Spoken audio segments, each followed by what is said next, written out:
Welcome to Filco review. Here is the review of Saripodhaa Sanivaaram. Ante Sundaraniki movie result పక్కన పెట్టి వివేకాత్రేయ దగ్గర ఉన్న పొటెన్షియాలిటీని నమ్మి నాని అన్న సరిపోదా శనివారం మూవీ చేశారు. వివేకాత్రేయ తన స్ట్రాంగ్ జోనర్ అయిన రామ్ కామ్ వదిలి ఒక కమర్షియల్ మూవీతో తన మార్క్ చూపించాలని అనుకున్నారు. అది వర్క్ అయిందా లేదా అని మన రివ్యూలో చూద్దాం. Let's dive into the movie review.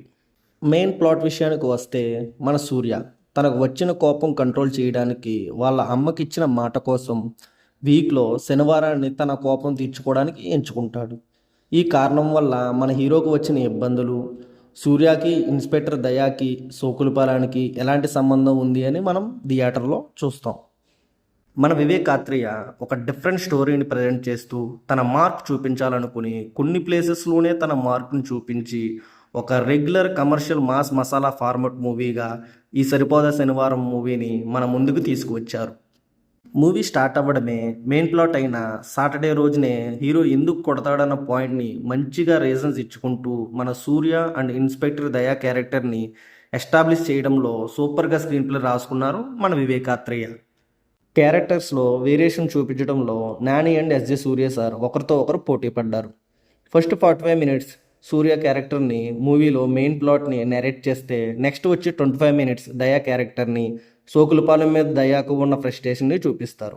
Vivekatreya దయా క్యారెక్టర్ని చాలా స్పెషల్గా రాసుకున్నారు. ఎస్జే సూర్య సార్ స్క్రీన్ మీద ఉన్నంతసేపు స్క్రీన్స్ అన్ని బ్లాస్ట్ అవుతూనే ఉంటాయి. ఇలా సీరియస్ యాక్షన్ డ్రామాగా వెళ్తున్న కథకి వివేకాత్రేయ తనదైన లవ్ స్టోరీని యాడ్ చేస్తారు. బట్ ఇంటర్వెల్ మూవీలో ఒక మెయిన్ విషయమైన సూర్య అండ్ దయ ఫేస్ ఆఫ్ చూపిస్తారు అనుకుంటే వివేకాత్రేయ ఒక రెగ్యులర్ ఫైట్ సీక్వెన్స్తో ఫస్ట్ హాఫ్ని ఎండ్ చేస్తారు.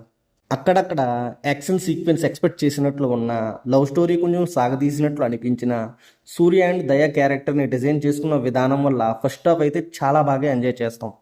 సెకండ్ హాఫ్ విషయానికి వస్తే కొన్ని ప్రొసీడింగ్స్ బోరింగ్గానే ఉన్నాయని చెప్పాలి. ఫస్ట్ హాఫ్ బాగుంది, సెకండ్ హాఫ్ బాగుంటుందని ఎక్స్పెక్ట్ చేస్తారు ఆడియన్స్. కానీ వివేకాత్రేయ సెకండ్ హాఫ్లో ఒక రొటీన్ కమర్షియల్ ఫార్మాట్ కింద తీసుకొచ్చేస్తారు. సోకులపాలెంలో వచ్చే సీన్స్కి ఆడియన్స్ అసలు కొంచెం కూడా కనెక్ట్ అవ్వరు. దయా క్యారెక్టర్ని ఆడియన్స్ని బాగా ఎంటర్టైన్ చేస్తుంది. సెకండ్ హాఫ్లో వచ్చే చాలా సీన్స్ మనకు ముందుగానే తెలిసిపోవడం వల్ల ఆడియన్స్కి ఫస్ట్ హాఫ్లో ఉన్న ఫీల్ సెకండ్ హాఫ్లో రాదు. ఆ ఎక్సైట్మెంట్ కొంచెం మిస్ అవుతూనే ఉంటుంది. సెకండ్ హాఫ్లో ఏదైనా ప్లస్ పాయింట్ ఉంది అంటే అది ఒక ఎస్జే సూర్య సార్ మాత్రమే. సోకులపాలెం ఎమోషన్కి కనెక్ట్ అవ్వకపోవడం వల్ల క్లైమాక్స్ కూడా పెద్దగా ఏమి ఇంపాక్ట్ చూపించదు.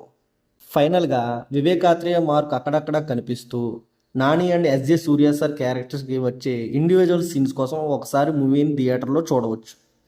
That's the review of Saripodhaa Sanivaaram. ఫిల్కో ఇచ్చే rating 2.75 out of 5. Thanks for watching.